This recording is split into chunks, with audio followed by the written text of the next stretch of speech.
अस्सलाम वालेकुम dear students, Feroz Shah from Quality Coaching Academy. और आज हम electromagnetic induction chapter number 14 second year physics के एमसीक्यूज़ की डिस्कशन कर रहे हैं। तो स्टार्ट कर लेते हैं। पहला ऑब्जेक्टिव इस चैप्टर 14 इलेक्ट्रोमैग्नेटिक इंडक्शन में ये है कि what is the requirement of induced EMF. Induced EMF, अगर आपके पास कॉइल है, एमसीक्यू का आइडिया ये है, if you have a coil और आप चाहते हो कि इसमें इंड्यूस्ड ईएमएफ जनरेट करो, आप चाहते हो कि इसमें इंड्यूस्ड ईएमएफ जनरेट करो, तो इसके लिए ज़रूरी क्या है, इसके लिए ज़रूरी चीज़ क्या है, what is the basic requirement. Coil में ईएमएफ पैदा करने का बेसिक रिक्वायरमेंट क्या है, मैं लिख लेता हूँ। आप जानते हैं मिस्टर फेराडे ने हमें बताया है n delta phi by delta T.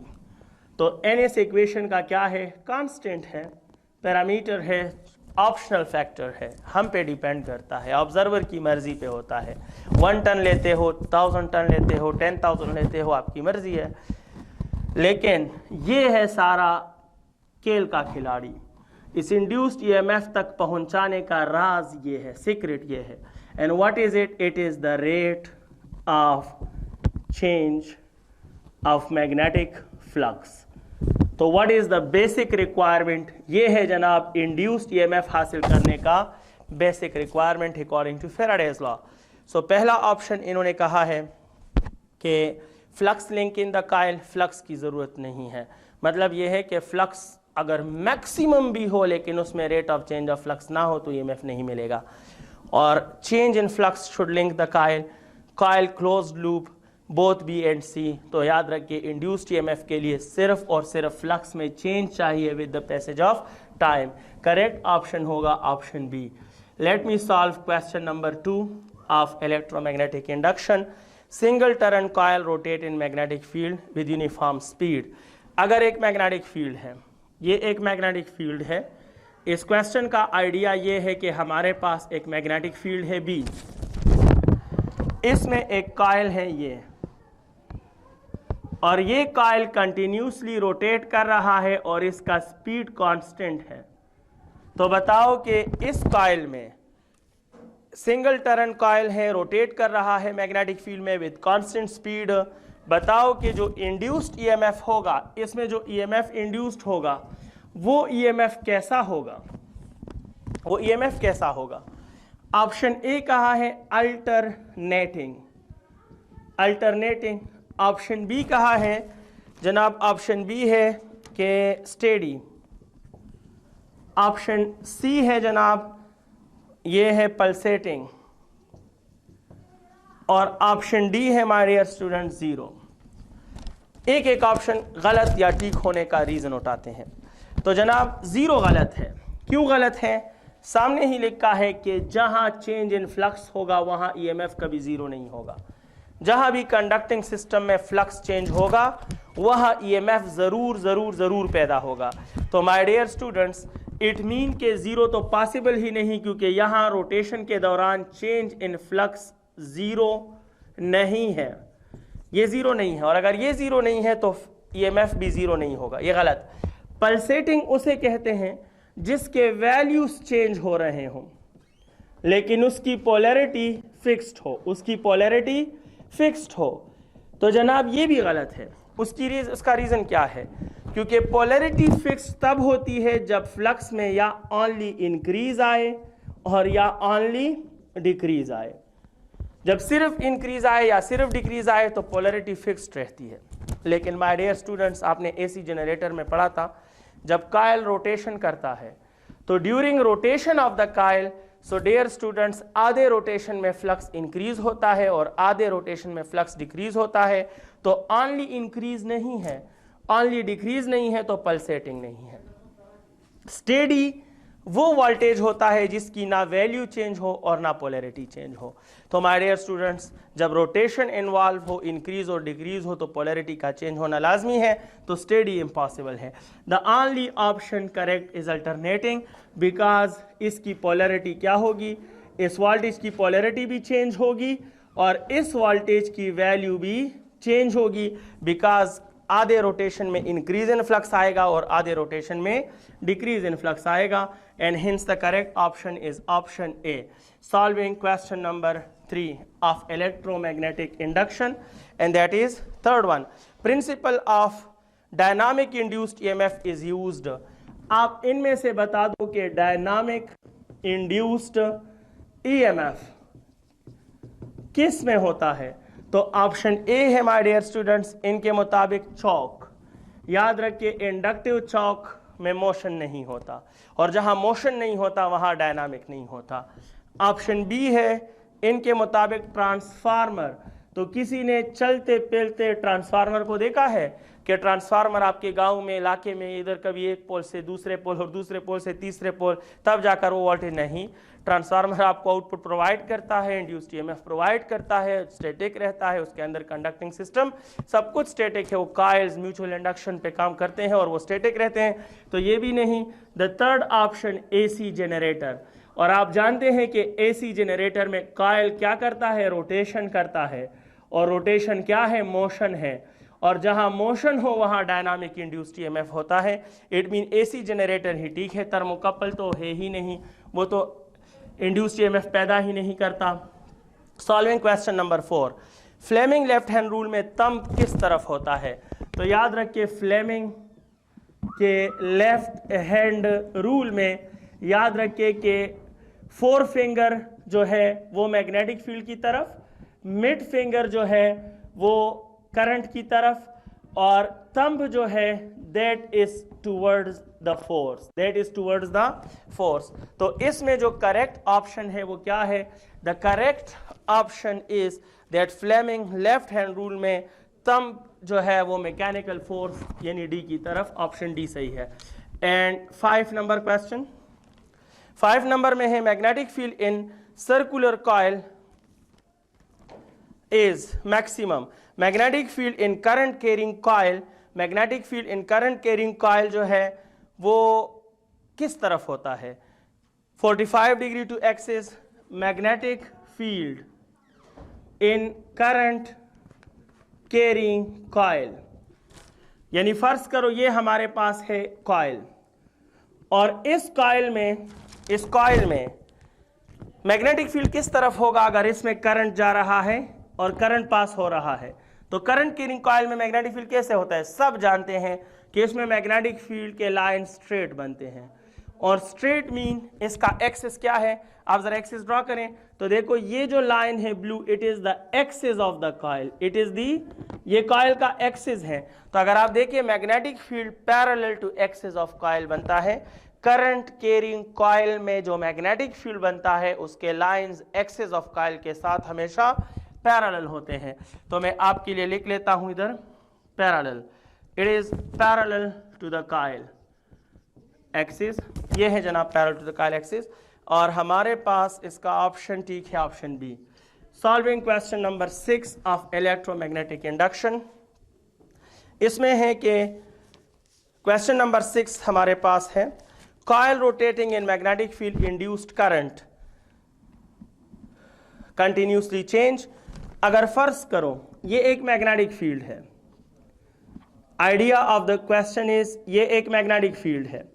इस मैग्नेटिक फील्ड में एक कॉइल है, और एक कॉइल कंटिन्यूसली क्या कर रहा है, ये रोटेशन कर रहा है. तो इसके अंदर जो करंट है उस करंट के बारे में आप क्या कहोगे. आपको सिंपल बात करूं, थोड़ी देर पहले हमने इसको इधर देखो डिस्कस किया. जब एक कॉइल मैग्नेटिक फील्ड में रोटेशन करता है तो इसके बनने वाला ईएमएफ जो है वो कंटिन्यूस क्या करता है, वो कंटिन्यूसली चेंज होता है. और आप जानते हैं कि करंट का सारा दारोमदार किस पे होता है, वो तो ईएमएफ पे होता है. तो अगर मैग्नेटिक फील्ड में पड़ा हुआ कॉइल रोटेशन करता है और उसका ईएमएफ कंटिन्यूसली चेंज होता है, तो उस ईएमएफ से पैदा होने वाला करंट भी कंटिन्यूसली चेंज होगा. लिहाजा the correct answer will be that it will continuously change. Current continuously change करेगा in direction and in values, दोनों में चेंज करेगा. इसी को हम अल्टरनेटिंग करंट कहते हैं.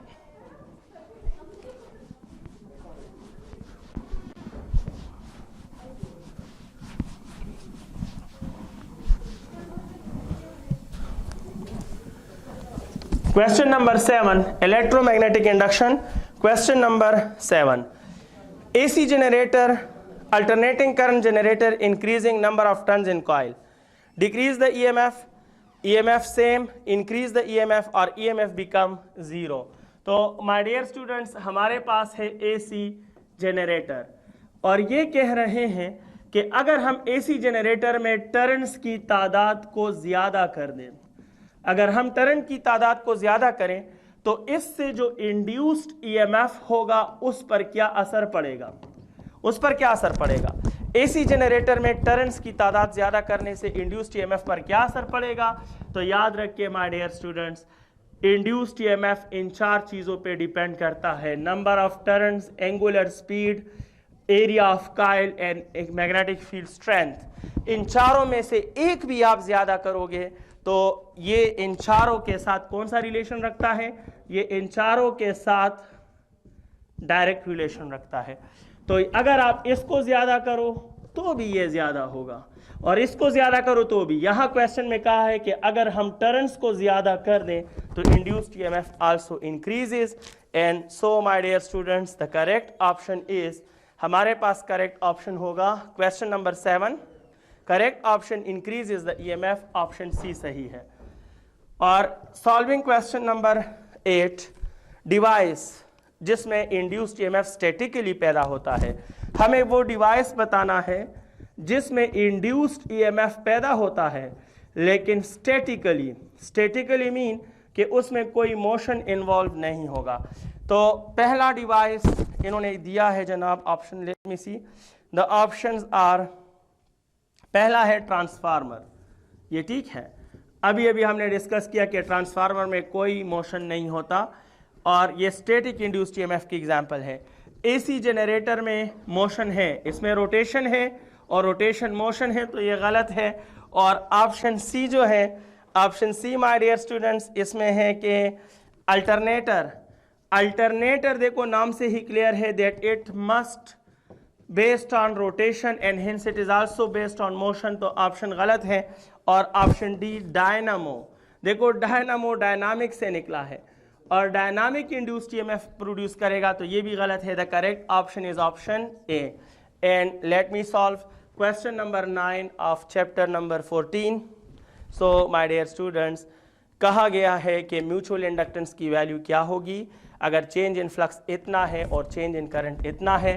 आपसे कह रहे हैं कि ड्यूरिंग म्यूचुअल इंडक्शन, अगर म्यूचुअल इंडक्शन के दौरान आपको फ्लक्स चेंज मिला है 2 × 10⁻⁻², आपको चेंज इन करंट मिला है, the value of change in current is 0.01।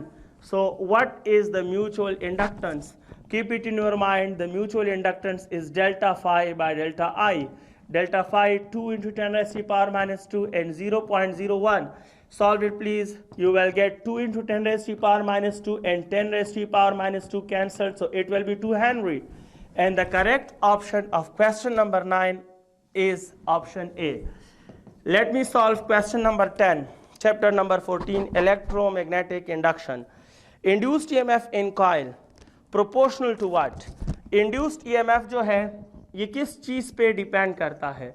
तो इंड्यूस्ड EMF का सही रिलेशन आपको फेराडे लॉ ही दे सकता है और आप जानते हैं कि induced EMF N delta phi divided by delta T, and hence it means that induced EMF depends upon number of turns, it depends upon rate of change of magnetic flux.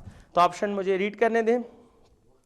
Induced EMF in coil proportional to magnetic flux in the coil, नहीं, अगर magnetic flux infinity भी हो but उसमें change ना हो तो induced EMF नहीं होगा। Rate of change of rate of change of magnetic flux in the coil, तो ये ठीक है, ऑप्शन बी सही है। It depends upon rate of change of magnetic flux in the coil, option B बिल्कुल सही है।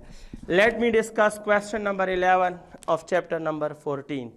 अगर एक कॉइल है उसमें करंट की वैल्यू 2 से 4 हो गई, तो 2 से 4 होना मीन कि अगर कॉइल में चेंज इन करंट की वैल्यू 2 एम्पेयर है और माय डियर स्टूडेंट्स इस दौरान उसमें वोल्टेज 8 वोल्ट का पैदा हुआ जबकि टाइम आपने लिया है 0.05 सेकेंड, तो इस कॉइल का सेल्फ इंडक्टेंस कितना होगा? एक सिंगल कॉइल है, उसमें करंट चेंज हुआ 2 एम्पेयर, 2 से 4 mean change is 2 ampere, voltage इतना है, टाइम इतना है, सेल्फ इंडक्टेंस क्या होगा आप जानते हैं, E is equal to L delta I by delta T, तो L is equal to E delta T by delta I, ये है 8, ये है जनाब 0.05 और ये है जनाब 2, इसको सॉल्व करें you will get 0.2 Henry and hence the correct option of question number 11 is also a. इसमें भी ऑप्शन ए बिल्कुल सही है। Question number 12, solving question number 12, constant quantity कौन सी होगी? स्टेप अप ट्रांसफार्मर है, इसका ताल्लुक स्टेप अप ट्रांसफार्मर से है। क्वेश्चन नंबर 12 में कह रहे हैं कि let us consider you people have a step up transformer, आपके पास एक स्टेप अप ट्रांसफार्मर है, ठीक है, इसमें कौन सी क्वांटिटी कांस्टेंट होगी? आप उस क्वांटिटी के बारे में बताएं जो क्या हो, जो कांस्टेंट हो। तो ऑप्शन ए है my dear students current, option B है वोल्टेज, ऑप्शन सी है पावर और ऑप्शन डी है हीट। तो एक एक का रीजन उठाते हैं, ये गलत है तो क्यों, ये ठीक है तो क्यों। ये गलत है, क्यों? क्योंकि स्टेप अप ट्रांसफार्मर में करंट डिक्रीज होता है। ये गलत है क्योंकि स्टेप अप ट्रांसफार्मर में वोल्टेज इंक्रीज होता है। ये गलत है क्योंकि ये ऑलवेज इंक्रीज, ये वक्त के साथ साथ इंक्रीज ही होता है। हीट लॉस वो लॉस है जो कभी कांस्टेंट नहीं होता और हीट लॉस मुसलसल बढ़ता रहता है, बढ़ता रहता है, बढ़ता रहता है। सिर्फ power he remains constant, power he remains constant. It means the correct option is option C. Question number 13. So dear student, question number 13 solve करते हैं chapter number 14 का। इन्होंने कहा है that we have a transformers ratio, हमारे पास transformer ratio है 3/2। Keep it in your mind, transformer ratio means NS by NP, इसको बोलते हैं ट्रांसफार्मर रेशियो। अगर ट्रांसफार्मर रेशियो 3/2 है और प्राइमरी वोल्टेज 30 वोल्ट है तो आप बताएं कि सेकेंडरी वोल्टेज कितना होगा। तो याद रखिए secondary voltage is equal to NS by NP multiply by BP। So my dear student, NS by NP is 3/2 and multiply by 30, the answer is 45 volt and the correct option of the given question 13 is option A बिल्कुल सही है। हाँ तो dear student, objective number 14, इसमें कहा जा रहा है कि ईडी करंट्स के लिए, ईडी करंट्स कौन से होंगे? तो याद रखिए ईडी करंट्स के लिए दो शराइत हैं। पहली शर्त यह है कि ये कंडक्टिंग मटेरियल में होने चाहिए, it must be in conducting material. ये कह रहे हैं कि ईडी करंट्स के लिए कौन सा ऑप्शन ठीक है, तो ऑप्शन सही समझाने के लिए मैं आपको शराइत बता रहा हूँ। ईडी करंट्स वो होते हैं जो कंडक्टिंग मटेरियल में होते हैं और due to change in magnetic flux यानी इंड्यूस्ड ईएमएफ्स की वजह से होते हैं। तो जिस करंट में ये दोनों शराइत हो वो ईडी करंट्स कहलाते हैं। और कंडक्टिंग मटेरियल मीन के it must be 3 dimensional. 3 dimensional mean के ये किसी कॉइल में नहीं होने चाहिए, ये कॉइल में नहीं होते, ये किसी लूप में नहीं हो सकता, ये किसी सर्किट में नहीं हो सकता, वो तो यूनिडायरेक्शनल करंट होते हैं। और ये multi direct, 3 dimensional mean multi directional. तो कौन सा ऑप्शन ठीक होगा? मेटल वेयरिंग मैग्नेटिक फील्ड में रखो तो ये ठीक है, क्योंकि जब मेटल रखोगे तो 3 डायमेंशन होगा और वेयरिंग मैग्नेटिक फील्ड में रखोगे तो फ्लक्स चेंज होगा। तो ऑप्शन ए ही सही है, बाकी ऑप्शन सही नहीं है। मेटल स्टेडी मैग्नेटिक फील्ड में रखोगे तो 3 डायमेंशन की शर्त तो पूरी होगी लेकिन चेंज इन फ्लक्स नहीं होगा। और अगर आप सर्कुलर कॉइल जो है वो रखोगे मैग्नेटिक फील्ड में तो कॉइल में तो डायरेक्शनल करंट पैदा होता है, वो ईडी करंट नहीं होता। और अगर आप करंट पास करो थ्रू कॉइल तो उससे भी ईडी करंट पैदा नहीं होता। फर्स्ट ऑप्शन ही ठीक है। Thank you very much dear students. Next lecture में इंशाल्लाह मैं चैप्टर 15 एसी सर्किट्स के एमसीक्यूज का सलूशन आपके साथ शेयर करूंगा। Thank you very much.